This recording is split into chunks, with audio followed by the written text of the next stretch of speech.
Back to my channel. उम्मीद है आप सब खैरियत से होंगे। हम सभी यहाँ पर ठीक ठाक हैं। तो आज की शुरुआत हो रही है जी जूस से। मैं यहाँ पे जूस बनाने लगी हूँ। सुबह का टाइम है और फजर पे ना बहुत ज़्यादा ठंडी होती है और मौसम बीच में ह्यूमिडिटी ज़्यादा है तो थोड़ी सी गर्मी होती है, बट देन बेंगलोर का मौसम तो ऑलवेज़ प्लेजेंट होता ही है माशाल्लाह। यहाँ पर ना बारिशें काफ़ी ज़्यादा हुआ करती थी पहले, मतलब 2-3 साल पहले तक तो बहुत ज़्यादा बारिशें थी और कहा जाता था कि 20 ईयर्स पहले इतनी बारिश हुई थी, 10 ईयर्स पहले इतनी बारिश हुई थी, अभी तो इतनी और फिर से शुरू हो गई है। पर देन इस बार इतनी बारिश यहाँ पर ख़ास करके इस प्लेस में जहाँ पे हम रहते हैं वहाँ पे इतनी बारिश नहीं है। अक्टूबर तक भी बहुत बारिशें होती थी लास्ट 2 ईयर्स पहले तक, तो यहाँ पे नहीं है, लेकिन कर्नाटक के दूसरे एरियाज़ में बहुत ज़्यादा बारिशें हो रही हैं। अल्लाह ताला यहाँ पर भी थोड़ी सी बारिश भेजते हैं। यहाँ पे तो फिर भी मौसम माशाल्लाह बहुत प्लेजेंट रहता है। यहाँ पे नदियाँ ऐसे नहीं है ना, छोटे छोटे से तालाब हैं वगैरह, लेकिन नदियाँ नहीं है। तालाबों में पानी तो स्टॉक रहता ही है, वो जब बारिश आती है थोड़ी सी पानी स्टॉक हो जाता है। तो वैसे यहाँ पे नदी कोई है नहीं तो इसीलिए इतनी बारिशें होती नहीं हैं। खैर, बच्चे चले गए स्कूल, हस्बैंड चले गए ऑफिस और मैं यहाँ पे काम और काज में लग गई हूँ। घर के पूरे बच्चों के एग्ज़ाम्स चल रहे हैं तो मैं उनको यहाँ पर एग्ज़ाम्स की ट्रेनिंग, मतलब टेस्ट पेपर्स बना बना के देती हूँ। तो मैंने काफ़ी बंडल्स बना दिए हैं टेस्ट पेपर्स के। तो यहाँ पे पूरे बच्चों के पेपर्स वगैरह फैले पड़े थे तो मैंने निकाल दिया। अच्छा जी, मैं आपको दिखाना चाहती हूँ, यहाँ पर मैंने ना स्प्राउट्स निकाले थे। कितने मज़े के स्प्राउट्स आए हैं आप देखें, चना वाले स्प्राउट्स और मूंग वाले स्प्राउट्स।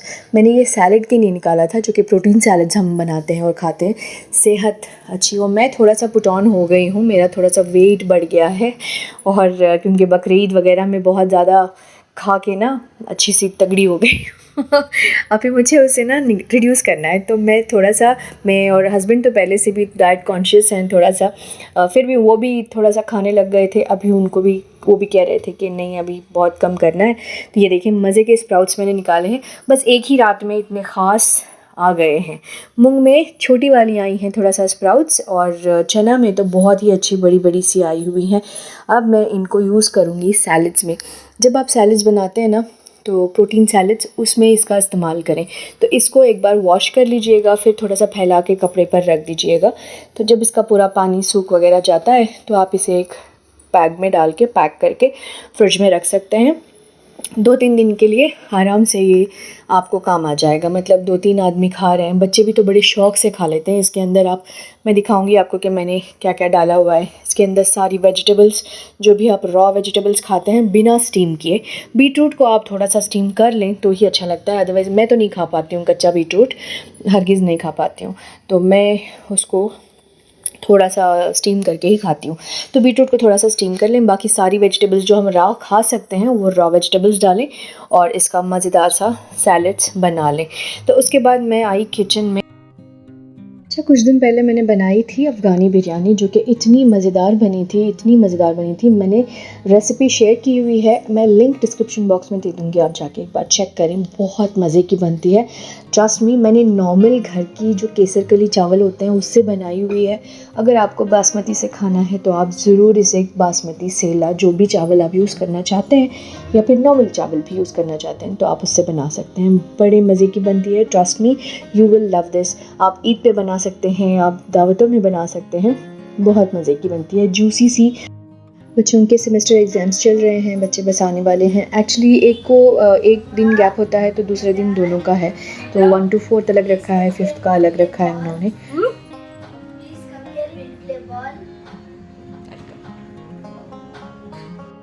खाना मेरा सारा बन चुका था, बस बच्चों का इंतज़ार कर रही थी। वैसे तो यहाँ पे साले को मेरे साथ खेलना था बॉल, और मुझे पुकार रहे थे तो मैंने सोचा कि चलो बॉल खेल लेते हैं। बच्चे तो बच्चे हैं, बॉल खेलते वक्त ना मैंने थोड़ा सोचा कि घर में सामान है तो बॉल कहीं लग ना जाए, टीवी पे यहाँ वहाँ छोटे छोटे से जो होम डेकोर के पीसेस हैं वहाँ पे ना लग जाए, क्योंकि वो सारी ग्लास से बनी हुई हैं। तो मैं थोड़ा पास से खेल रही थी, तो बच्चे तो माशाल्लाह बच्चे बड़े हो गए। मैं बड़े पास से खेल रही थी ताकि बच्चे को ना लगे और घर में सामान है उन्हें भी ना लगे। तो आके सीधे मेरे हाथ में रख दिया। मम्मा इतने पास से खेल रहे हैं, चलो हाथ में ही रख देते एक दूसरे के।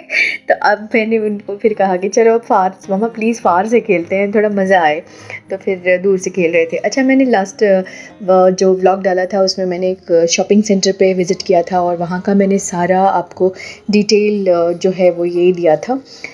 एक लुक भी दिया था और डिटेल वीडियो बनाया हुआ था प्राइस के साथ।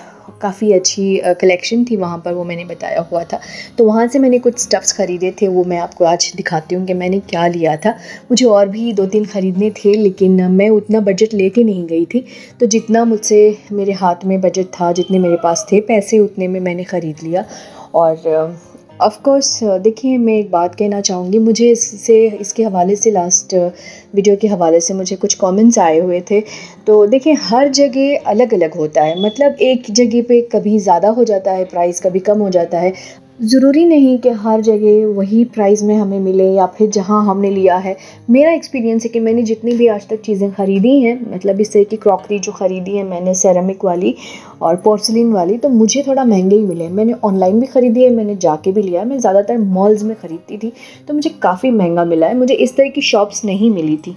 और मुझे ऐसा है ना कि एक जगह पे कोई चीज़ कम मिल जाती है, तो ज़रूरी नहीं कि वो दूसरी जगह पे वही रेट में मिले। थोड़ा बहुत प्लस माइनस हो सकता है। ऑफ़ कोर्स मैंने लास्ट व्लॉग में बताया था कि रीज़नेबल रेट्स हैं।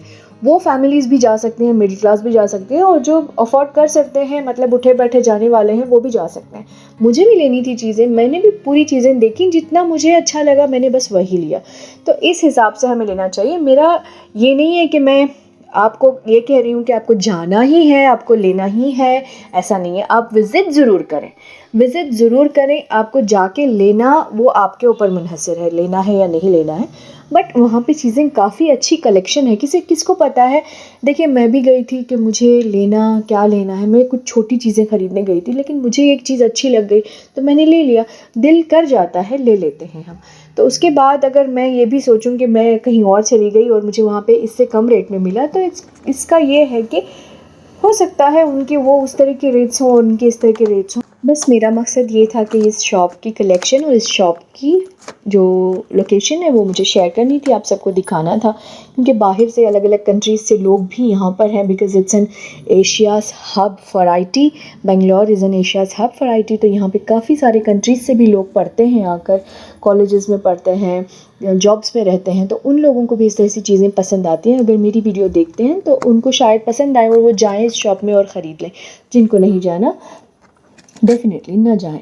तो बस यही मुझे बतानी थी। ख़ैर चलें जी, मैं बताती हूँ कि मैंने क्या लिया था। यहाँ पे मैंने ये एप्पल शेप का प्लेटर लिया था और ये काफ़ी सस्ते में मिले मुझे। उन्होंने उस दिन, जिस दिन मैं गई थी, उसी दिन 3rd डे ऑफ सेल था, तो मेरे लिए 2-3 चीज़ें जो है ना सेल में मिल गई, तो मुझे बड़ी अच्छी लगी। ये देखिए, ये तो सेल में नहीं था। ये तो मैंने अंदर से लिया था, बड़े अच्छे लगे मुझे। ये डिप्स के लिए बड़े प्यारे हैं। डिप्स बनाने के लिए 2 मैंने लिए, एक एप्पल, दोनों मैंने ना बड़े वाले भी एप्पल शेप में एक लिया हुआ है, और ये छोटी डिप की एक प्लेट भी मैंने एप्पल शेप में ली हुई, तो इसके साथ ये बड़ी खूबसूरत लग रही थी। और मैंने एक लीफ शेप में लिया है, उसी का छोटा सा मुझे लीफ शेप का मिल गया डिप के लिए, तो वो भी मैंने ख़रीद लिया। तो ये बड़े प्यारे से मुझे सेरेमिक वाले मिल गए। ये देखें, ये लीफ वाला है, बड़ा ही प्यारा सा है। इसी तरह का छोटा सा एक डिप का भी मुझे मिल गया था, प्यारा सा एक छोटा सा बोल। मुझे बड़े अच्छे लगे, खूबसूरत लगे मुझे, काफ़ी कम में मिले ये 2 चीज़ें जो है ना, मुझे काफ़ी कम में मिली। जो डिप्स जो थे वो सेल में नहीं थे, ये प्लेटर्स जो थे वो सेल में थे उस दिन, और 3rd डे ऑफ सेल था मैं जिस दिन गई थी। ख़ैर हम गए थे कहीं और, हमें कुछ और लेना था, और मेरा मन किया कि मैं कुछ शॉप देखी मैंने बाहर से, तो मुझे लगा कि यहाँ पे कुछ ख़रीद लूँ मैं। जाके एक बार विज़िट तो करते हैं। ख़रीदने के मन से भी नहीं गई थी मैं, बस कुछ छोटी चीज़ें कहीं और जाके लेने वाली थी। तो यहाँ पे अच्छे लग गए, बस जाके ले लिया मैंने। यहाँ पर जो वुडन प्लेटर वाली दिख रही है आपको, उसे आप नीचे भी रख सकते हैं, नीचे रख के सर्व भी कर सकते हैं प्लेटर को नीचे, और इसे ढक भी सकते हैं ऊपर। और ये कुछ कप्स थे, मग्स थे जो मैंने लिए। वो जो मैंने प्लेटर लिया हुआ है ना वुडन का, उसमें 1.5 का मैंने लिया हुआ है। उनके पास 2.5 लीटर्स 3 लीटर्स का भी था, बहुत खूबसूरत था। मेरे पास इतना बजट नहीं था, वरना मैं ले लेती। और ये खूबसूरत से कप्स थे जो मैंने वहाँ पे शॉपिंग किए। ये हैं पोर्सिलिन कप्स, बहुत प्यारे हैं, और इसके ऊपर बहुत प्यारी सी डिज़ाइन बनी हुई है, प्रिंट्स बने हुए, मुझे अच्छे लगे, तो मैंने मेरे लिए ये कप लिया एक, जो कि फ्लोरल डिज़ाइन का था, फ्लावर्स के प्रिंट्स थे, बहुत ही खूबसूरत लगा मुझे। और इसके साथ एक और मैंने कप लिया हुआ है, वो मेरे हस्बैंड के लिए लिया मैंने। तो ये फ्लोरल वाला मेरे लिए, और उनके लिए मैंने थोड़ा सा एग्जीक्यूटिव लुक लिया है, बस ऊपर से ना थोड़े से चेस्ट बोर्ड का प्रिंट लगा हुआ है, ये उनके लिए मैंने लिया हुआ है। तो 2 कप्स लिए बस। मग्स, जो कि चाय के लिए मग चाहिए होता है ना, चाय कॉफ़ी आप जो भी पीते हैं उसके लिए, ये अच्छे लगे मुझे, काफ़ी प्यारी कलेक्शन लगी तो मैंने बस ले लिए और आप सबके साथ शेयर किया हुआ है कि आपको कैसे लगे आप बताइएगा ज़रूर। I am a biggest fan of crockery, मुझे बहुत पसंद है क्रॉकरी, बहुत बहुत ज़्यादा पसंद है। मेरा बस चले तो मैं बस रोज़ उसी में खाना बनाऊँ, लेकिन बहुत एक्सपेंसिव होती है तो बहुत ख़्याल से रखती हूँ। मुझे स्पेशली वो चीज़ें अच्छी लगती हैं जो कि नई हों, बहुत खूबसूरत हों, देखने में अच्छी हों और एकदम अलग लगती हों और इम्पोर्टेड हों, जिसके ऊपर अलग सी प्रिंट्स बनी हुई हों, कार्विंग्स बनी हुई हों। मुझे उस तरह की बहुत ज़्यादा पसंद आती हैं क्रॉकरीज़। तो मैं इस तरह से अपने घर में जो हम लोग फंक्शन करते हैं या फिर कोई दावत करते हैं, इस तरह से कुछ कोई मेहमान आ रहे हैं, अगर आपको एक अच्छा सा लैविश सा डाइन सेट करना है तो आप वहाँ पर जाकर इस तरह की जो क्रॉकरी है वो ले सकते हैं। मैं इंशाल्लाह फिर विज़िट करूँगी इंशाल्लाह और मैं वहाँ से लेकर आऊँगी और मैं आपके साथ शेयर भी करूँगी। उसके बाद मैं बनाने लग गई थी जी बनाना केक। बनानास काफ़ी सारे पड़े हुए थे तो मैंने सोचा कि केक बना लूँ। डायरेक्ट बनाना नहीं दे रही हूँ फ़िलहाल मैं बच्चों को, क्योंकि मौसम अजीब हुआ है और बच्चों के एग्ज़ाम्स चल रहे हैं, तो बनाना खाने के बाद ना बनाना बहुत अच्छा होता है बच्चों के लिए, लेकिन अक्सर जो सर्दी भी हो जाती है ना, तो इसके लिए तो मैंने बड़ा अच्छा सा सर्व किया। उसके बाद मैं यहाँ पे प्रोटीन सलाद बनाने लग गई, जो कि चनों को मैंने हल्का सा नमक डाल के चनों और मूंग को बॉईल कर लिया और उसके बाद मैंने यहाँ पे सैलेड बना लिया। आपको दोनों को मिक्स करके बनाना है तो आप बॉईल कर लें दोनों को मिक्स करके और इस तरह से सैलेड बना लें, जो कि रॉ वेजिटेबल्स हैं। इसमें नमक ऊपर से न डालें, बस चनों और मूंग में नमक डालें। नमक को ऊपर से डाल के सैलेड में कभी ना खाएं प्लीज़। और जो वेजिटेबल्स आपको अच्छी लगती हैं रॉ वेजिटेबल्स, बीटरूट को स्टीम कर लें और नहीं तो आप कच्चा खा सकते हैं तो खाएं। तो इसमें डाल के मिक्स करें। हरा धनिया ज़रूर डालें। मैं आपको हरा धनिया का बात बताती हूँ। हरा धनिया इज़ वेरी गुड। उसकी चटनी बना बना कर खाते रहें ना तो थायराइड गायब हो जाएगा, जिनको भी थायराइड की प्रॉब्लम है। और सुबह सुबह मुझे भी थायराइड की प्रॉब्लम थी, मैंने यही किया 1.5 महीने तक कि सुबह सुबह आपको 1 चम्मच सूखे धनिया का पाउडर ले लेना है, पीस के रख लें, सुबह सुबह ले लें पानी के साथ और बस उसे खाए जाएं जब तक आपको पता चल जाए कि आपकी बॉडी में बहुत अच्छी सी एक्टिवनेस आ गई है। खैर यहाँ पे मेरा व्लॉग एंड करते हैं। इंशाल्लाह मिलते हैं अगले व्लॉग में। तब तक दुआओं में याद रखें। मेरे व्लॉग को लाइक शेयर ज़रूर कर दीजिएगा और जिन्होंने सब्सक्राइब नहीं किया please subscribe to my channel. इंशाल्लाह मिलते हैं अगले व्लॉग में। तब तक दुआ में याद रखें। Take care. अल्लाह हाफ़िज़।